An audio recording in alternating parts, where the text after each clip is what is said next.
Tidak ada yang akan mendengar tangisanmu di luar angkasa. Kira-kira seperti itulah kita semua pernah mendengar ungkapan menakutkan ini. Dan itu memang benar. Sebagian besar wilayah antariksa terdiri dari kehampaan raksasa. Ada banyak sekali ruang di luar angkasa, tapi ini bukan berarti tidak ada suara di luar angkasa. Malahan ada banyak suara dan beberapa di antaranya bahkan bisa membuatmu gemetar. Yuk kita simak suara-suara luar angkasa paling menakutkan. Oke, pertama-tama bagaimana sih suara kosmik bisa terekam? Suara hanyalah getaran molekul saat berteriak, molekul-molekul saling mendorong dengan keras hingga mencapai telinga orang yang kamu teriaki. Kemudian getaran ini dikirim ke otak dan kita mengartikannya sebagai sesuatu yang mungkin membuatmu perlu meminta maaf. Dengan kata lain, untuk mendengar sesuatu kita butuh molekul. Dan disitulah masalahnya, tidak ada satupun molekul di luar angkasa. Seluruh alam semesta hampir sepenuhnya terdiri dari ruang vakum, bukan vakum cleaner, tapi kehampaan mutlak. Meski begitu, para ilmuwan NASA masih bisa merekam suara luar angkasa. Kok bisa? Begini, ada beberapa jenis gelombang yang tidak peduli dengan molekul. Kita manusia biasa tidak bisa merasakannya tanpa alat khusus. Gelombang ini meliputi gelombang radio. Kita memerlukan radio atau alat lain untuk mendengarnya, dan itulah yang dilakukan oleh satelit-satelit NASA. Mereka menangkap berbagai gelombang radio. Berkat bantuan satelit-satelit ini, kita bisa tahu betapa berbedanya suara benda-benda langit. Satelit-satelit ini merekam berbagai macam gelombang, fluktuasi plasma, medan magnet, dan hal-hal lainnya. Kemudian para ilmuwan NASA mengubah semua itu menjadi rekaman audio biasa. Dan beberapa di antaranya terdengar lumayan menakutkan. Kita ambil contoh medan magnet. Medan magnet mengelilingi planet kita seperti perisai tak kasat mata, melindungi kita dari segala hal buruk seperti radiasi atau angin surya. Pada saat yang sama, kita tidak bisa melihatnya, merasakannya, atau mendengarnya. Ups, untuk yang terakhir sudah tidak berlaku lagi ya. Para ilmuwan dari Technical University of Denmark mengambil gelombang magnetik yang direkam oleh satelit ESA Swarm dan mengubahnya menjadi bentuk audio dan mendapatkan hasil yang cukup menyeramkan. Jujur aja, ini lebih mirip entitas menakutkan yang menguntitmu di tengah malam. Kalau kamu ingat peta medan magnet bumi, suaranya akan terasa seperti laba-laba yang merayap di dekatmu. Duh, dan ini bukan suara aneh pertama yang berhasil direkam di bumi. Baru-baru ini kita menangkap emisi radio aneh lain dari luar angkasa. Para ilmuwan mendeteksi bahwa sinyal yang berulang-ulang itu berasal dari suatu tempat yang sangat jauh, miliaran tahun cahaya dari bumi. Ledakan radio cepat seperti itu biasanya berlangsung tidak lebih dari beberapa milidetik, tapi yang satu ini unik, ledakan ini berlangsung sekitar 3 detik. Artinya ribuan kali lebih lama dari biasanya. Dan pada saat yang sama, sinyalnya sangat presisi sampai-sampai para ilmuwan membandingkannya dengan detak jantung. Para ilmuwan percaya sinyal ini disebabkan oleh pulsar atau bintang neutron. Dulu Nikola Tesla pernah menangkap hal serupa, tapi sayangnya pada masa ini kita belum tahu tentang hal-hal seperti pulsar. Jadi Tesla yakin bahwa dia telah menerima pesan dari makhluk luar angkasa. Sayang sekali kebenarannya ternyata jauh lebih membosankan. Yuk kita beralih dari bumi ke bulan. Pada tahun 1969, para astronot misi Apollo 10, pesawat antariksa yang melakukan uji coba terakhir ke bulan, terbang melintasi permukaan bulan. Dan kemudian mereka menangkap sinyal-sinyal aneh yang berasal dari sisi gelap bulan. Sisi itu tidak pernah kita lihat karena bulan terkunci pasang surut terhadap bumi. Suara itu sangat aneh sehingga para astronot tidak yakin apakah mereka harus melaporkannya kepada NASA. Mereka takut tidak akan ditanggapi serius dan bahkan mungkin tidak diizinkan untuk ikut dalam misi luar angkasa berikutnya. Seperti inilah suaranya. Tapi menurut NASA, itu sama sekali bukan musik luar angkasa yang menyeramkan. Itu mungkin hanya gelombang radio yang saling mempengaruhi satu sama lain karena jaraknya yang berdekatan. Tapi para astronot yang pertama mendengarnya mungkin merasa sedikit ngeri. kita lanjut ke planet lain. 40 tahun lalu, para ilmuwan secara aktif menjelajahi permukaan Venus. Mereka mengirim sebanyak 10 wahana tanpa awak ke sana yang diharapkan bisa menangkap rekaman audio dan video dari permukaannya. Sekarang kita tahu seperti apa suara Venus yang dapat dengan mudah menghancurkan kita jika kita mendekatinya. Mengerikan. Dan itu bukan hal yang mengejutkan dari planet paling berbahaya di tata surya ini. Sayangnya, Venus bahkan lebih toksik daripada rata-rata pengguna Twitter. Jadi wahana ini tidak bertahan lama. Wahana-wahana itu tiba dengan heroik di planet ini dan langsung rusak. Berikutnya adalah Jupiter. Raksasa luar angkasa yang 11 kali lebih besar dari bumi ini selalu berhasil menakuti kita. Salah satu wahana tanpa awak milik NASA, Juno, terbang mengelilingi Jupiter setiap beberapa minggu sekali. Wahana ini bergerak dengan kecepatan yang luar biasa, yaitu sekitar 209.000 km per jam.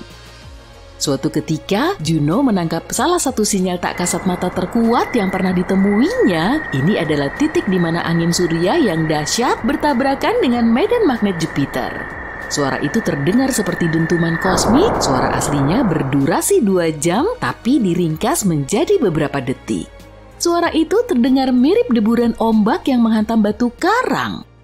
Tapi ngerinya, Jupiter sampai kehilangan salah satu bulan kecilnya, yaitu Ganymede. Pada tahun 2021, wahana antariksa Galileo terbang melewati Ganymede dan selama penerbangannya, Galileo mendapat rekaman yang agak aneh. Suara itu adalah radiasi satelit dan tidak jelas apakah suara itu terdengar seperti hari yang cerah dan nyaman di hutan atau ribuan kelelawar yang menunggumu di malam hari. Berikutnya adalah Saturnus. Sinyal ini ditangkap oleh stasiun antar planet otomatis Cassini-Huygens yang diluncurkan ke luar angkasa pada tahun 1997. Ketika terbang melewati Saturnus, Cassini merekam suara yang cukup menakutkan. Jeritan ribuan jiwa yang menakutkan ini sebenarnya hanyalah gelombang radio. Gelombang ini tidak jauh berbeda dengan yang dipancarkan aurora di bumi. Sesaat kemudian Cassini menerima rekaman lain, yaitu suara petir dan badai petir di Saturnus. Suaranya cukup menarik. Lebih mirip letupan popcorn atau suara mesin pencacah Geiger kan? Tapi ini dikarenakan sambaran petir ini memiliki frekuensi yang sangat tinggi. Beralih dari tata surya ke ruang antar bintang, Voyager 1 yang terkenal diluncurkan pada tahun 1977 dan terus mengirim data kepada kita bahkan 40 tahun setelah peluncurannya. Pada tahun 2012, Voyager 1 meninggalkan tata surya dan memasuki ruang antar bintang. Dan ketika meninggalkan rumahnya, Voyager 1 mendeteksi suara gelombang plasma. Rekaman aslinya berdurasi 7 bulan, tapi untungnya para ilmuwan merasa kasihan kepada kita dan menguranginya menjadi 12 detik. Ini nggak terlalu menyeramkan, tapi tetap saja agak meresahkan.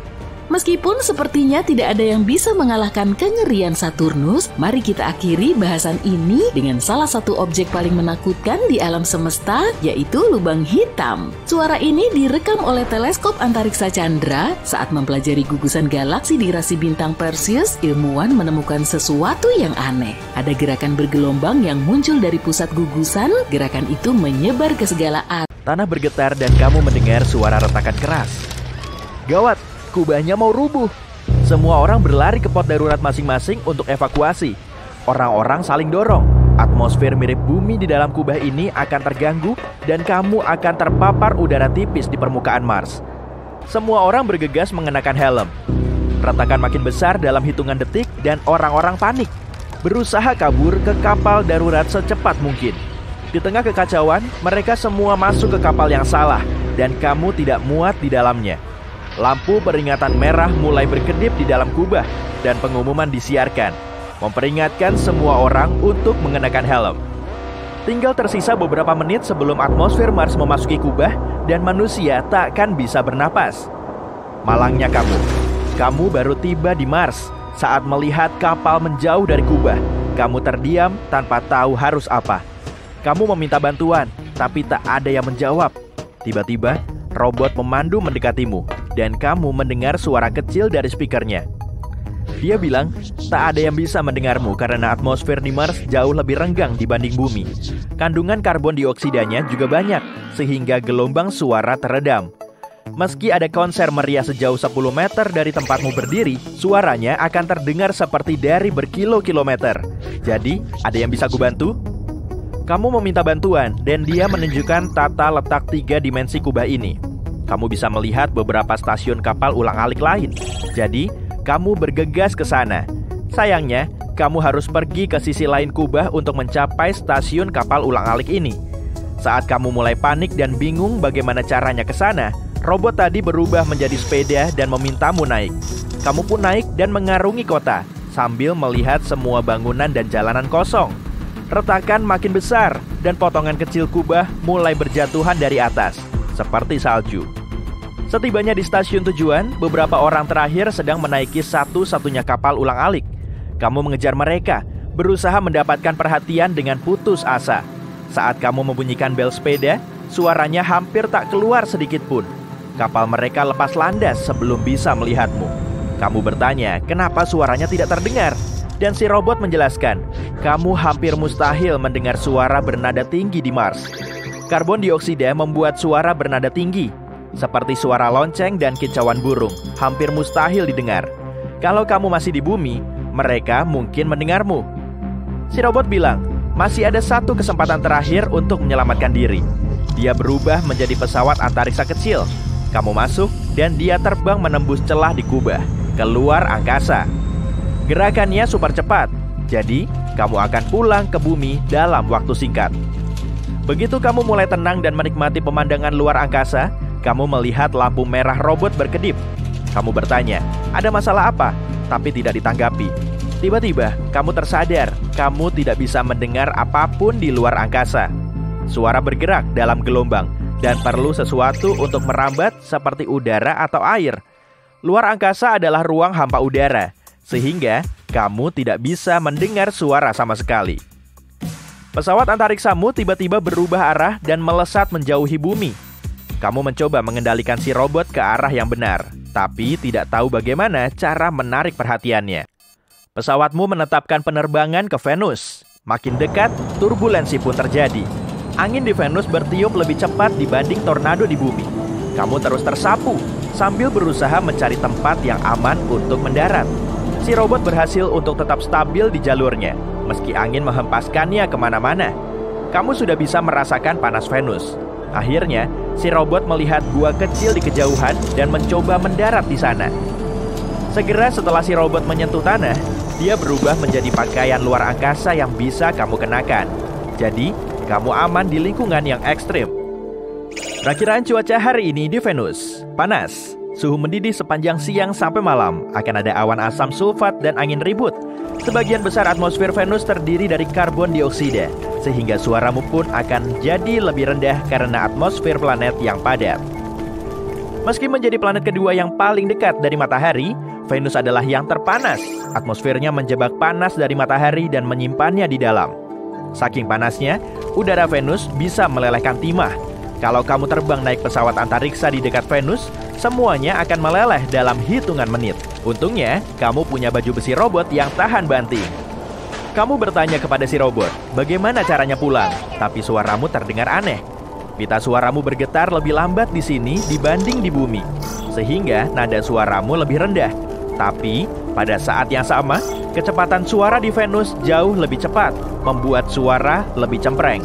Lalu, kandungan karbon dioksida yang tinggi di udara menciptakan efek aneh yang menipu otakmu agar berpikir bahwa sumber suaramu kecil. Kesimpulannya, kamu terdengar seperti bebek di kartun.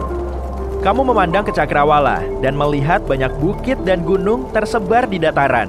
Tapi si robot bilang, banyak di antaranya adalah gunung berapi. Venus sebenarnya punya lebih banyak gunung berapi dibanding planet lain di tata surya. Para ilmuwan menemukan lebih dari 1.600 gunung berapi di permukaannya. Artinya, mungkin ada lebih dari itu yang belum ditemukan. Yap, mungkin menetap di sini seharian bukanlah ide yang bagus, dan bukan cuma karena panasnya. 1 hari di Venus setara 243 hari di bumi. Bahkan, satu hari di Venus lebih panjang dibanding setahun, karena hanya butuh waktu 225 hari bagi Venus untuk mengitari matahari. Meski sulit berkomunikasi, kalian tetap berhasil. Si robot bilang tadi dia kesasar dan akan segera membawamu ke bumi. Sambil berjalan mengitari gua, kamu sadar ternyata kamu ada di dalam gunung berapi. Kamu meminta si robot untuk bergegas dan membawamu kembali pulang sebelum gunung ini meletus. Robotmu kurang begitu jago terbang di luar angkasa, karena tak lama kamu tersasar lagi. Sekarang kamu berada di Titan, bulan terbesar Saturnus. Saking besarnya, bulan Saturnus ini lebih besar dibanding Merkurius, planet terdekat dengan matahari. Pesawatmu tiba di atmosfernya yang terasa agak mirip atmosfer bumi. Satu-satunya perbedaan yang terlihat adalah kabut oranye yang menggantung di udara sehingga kamu lebih sulit melihat. Saat kamu turun menuju Titan, robotmu mendeteksi tanda-tanda gas sianida di seluruh permukaannya dan awan tebal yang terbuat dari es metana. Kamu mendarat di tempat yang lembut dan kembali meminta si robot membawamu pulang ke bumi. Setidaknya kali ini kamu tidak kepanasan. Si robot berubah lagi dan mulai memindai lingkungan. Atmosfer di sini sekitar 60% lebih padat dibanding bumi. Berjalan di sini terasa seakan melewati kolam sirup maple. Ada kandungan nitrogen yang sangat tinggi di udara. Jadi semua suara terdengar sangat mirip dengan di bumi. Kamu bilang ke si robot, kamu ingin sekali pulang sekarang, tapi suara yang keluar seperti teriakan keras yang serak. Ini karena Titan punya lebih banyak nitrogen dibanding bumi, dan karena suara merambat sedikit lebih lambat. Untungnya, kalian berdua masih bisa saling paham. Si robot bilang dia perlu menyerap lebih banyak energi dari panel surya sebelum lepas landas lagi. Jadi, kamu memutuskan berkeliling. Titan adalah satu-satunya objek di tata surya yang punya badan cairan tetap seperti sungai, danau, dan laut di permukaannya. Kamu kini paham kenapa si robot tersesat, mengingat betapa miripnya Titan dengan bumi. Titan bahkan punya siklus cair dengan hujan, penguapan, dan pengembunan. Tapi ini bukan air seperti di bumi. Cairan utama di sini adalah metana. Para ilmuwan berpikir mungkin ada aktivitas vulkanis di sini.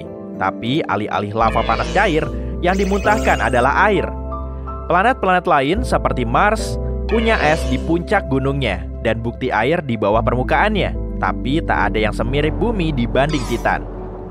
Beberapa ilmuwan meyakini bulan ini bisa menjadi rumah kita berikutnya miliaran tahun dari sekarang. Suhu matahari akan meningkat saat itu, sehingga atmosfer bumi tidak dapat dihuni lagi. Pada saat itu, suhu dingin Titan akan cukup untuk menciptakan lautan yang stabil dan menopang kehidupan. Si robot akhirnya mengumpulkan listrik yang cukup untuk terbang, sehingga kamu bisa pulang.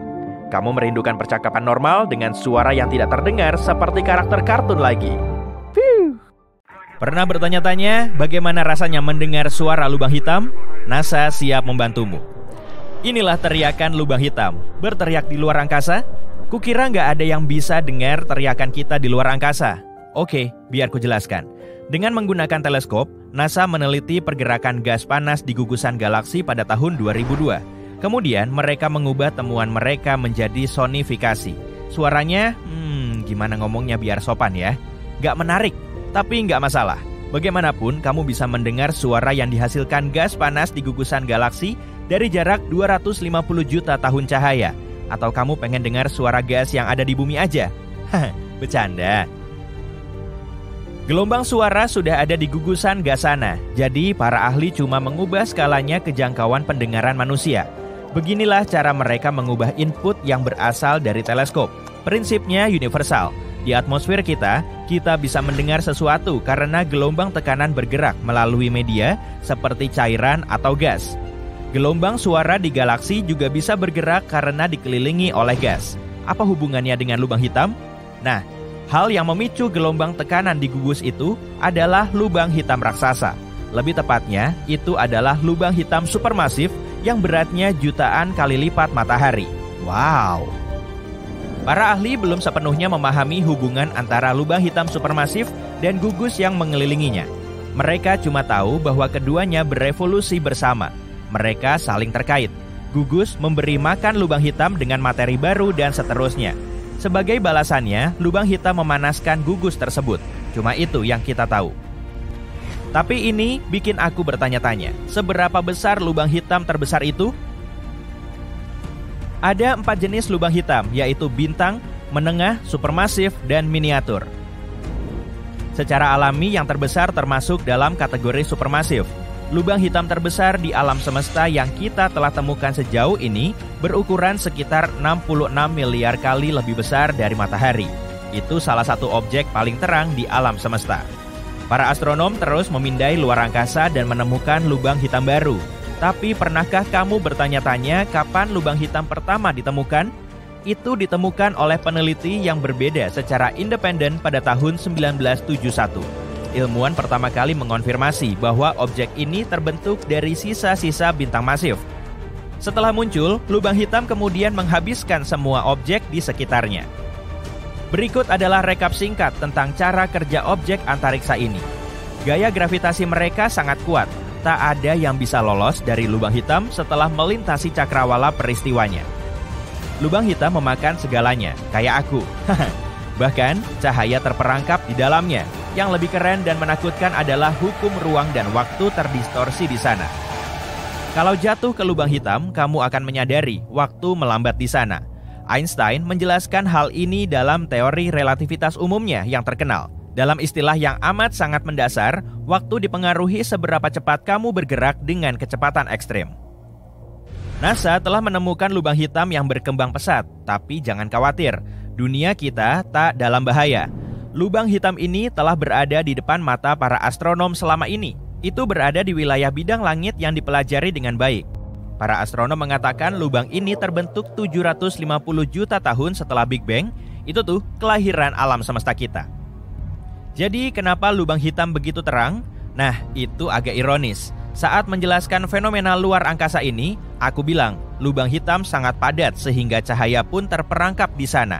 Tapi coba tanya ahli astrofisika manapun, mereka pasti memastikan lubang hitam adalah salah satu objek paling terang di luar angkasa. Itu karena lubang hitam tak muncul sendiri. Letak mereka di pusat galaksi dan biasanya dikelilingi awan gas panas.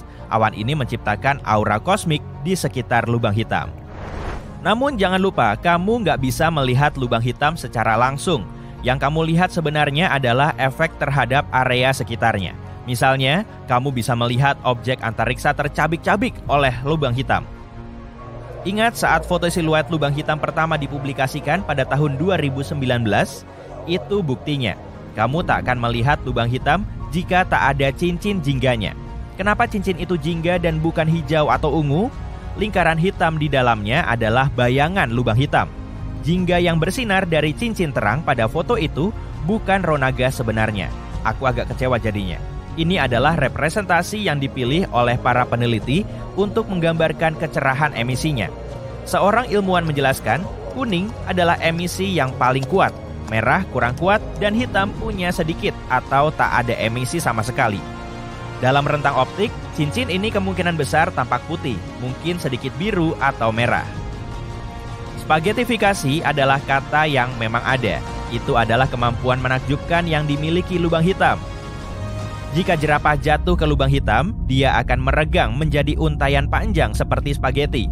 Di bumi, kaki jerapah lebih dekat ke pusat bumi, jadi mereka lebih kuat tertarik ke permukaan daripada kepalanya. Aturan ini menguntungkan hewan di bumi, tapi akan merugikan di lubang hitam. Di dalam lubang hitam ada gravitasi ekstrim. Makin dekat kaki jerapah ke pusat lubang hitam, makin besar tarikan gravitasi yang meregangkannya. Dan makin dekat ke tengah, makin cepat kakinya bergerak. Tapi bagian atas tubuh jerapah akan lebih jauh. Jadi, dia tak akan bergerak ke tengah secepat kakinya. Dan spagetifikasi pun terjadi. Boleh tambahin bakso nggak? Nggak? Oke. Satu-satunya perbedaan antara lubang hitam dan matahari kita adalah bagian tengah lubang hitam terbuat dari materi yang sangat padat. Materi itu memberi lubang hitam medan gravitasi kuat yang bisa menjebak segalanya, termasuk cahaya. Inilah sebabnya kita nggak bisa melihat lubang hitam. Kamu tahu nggak? Secara teoritis, kamu bisa mengubah apapun menjadi lubang hitam. Misalnya, kalau kamu mengecilkan matahari hingga diameternya 6 km. Kamu akan mengompresi materi di dalamnya menjadi sangat kecil. Ini akan membuatnya sangat padat sehingga bintang kita akan berubah menjadi lubang hitam. Kamu bisa melakukan hal yang sama dengan planet atau bahkan tubuhmu sendiri. Apa ada sesuatu yang disebut lubang putih atau itu cuma mitos? Lubang putih ada dalam teori. Secara teoritis, sifatnya berlawanan dengan lubang hitam. Tak ada yang bisa memasukinya. Fisikawan menganggap lubang hitam dan putih sebagai yin dan yang atau dua sisi dari mata uang yang sama. Bagi mereka, lubang putih terlihat persis seperti lubang hitam yang mengeluarkan berbagai materi. Namun, keberadaan lubang putih belum terbukti. Bagaimana dengan lubang cacing? Ada begitu banyak film tentang lubang hitam dan lubang cacing. Seberapa nyata atau fiksinya film-film ini? Beberapa orang meyakini lubang hitam berfungsi seperti lubang cacing. Kamu masuk ke dalam dan keluar di bagian lain alam semesta. Karena kita masih harus banyak belajar dan menemukan tentang fisika, tak ada yang bisa membuktikan teori ini salah atau benar. Astrofisika mengatakan, kita perlu punya teori solid yang menyatukan relativitas umum dengan mekanika kuantum. Lubang hitam adalah salah satu struktur terbesar di alam semesta, tapi mungkin ada spesimen kecil lain. Masa lubang hitam terkecil yang kita ketahui cuma 3 kali lebih besar dari matahari kita. Ternyata lubang hitam bisa menghilang. Stephen Hawking mengembangkan teori radiasi Hawking. Menurutnya, radiasi menurunkan massa dan energi rotasi lubang hitam. Dan akhirnya mereka menguap. Namun proses ini terjadi sangat lambat, kecuali kita membahas tentang lubang hitam kecil. Para astronom telah menemukan lubang hitam yang sulit ditangkap di galaksi tetangga. Apa yang membuatnya istimewa adalah fakta bahwa ini lubang hitam bintang pertama yang tidak aktif di luar galaksi kita. Lubang hitam jenis ini sulit diamati karena tak banyak berinteraksi dengan lingkungannya.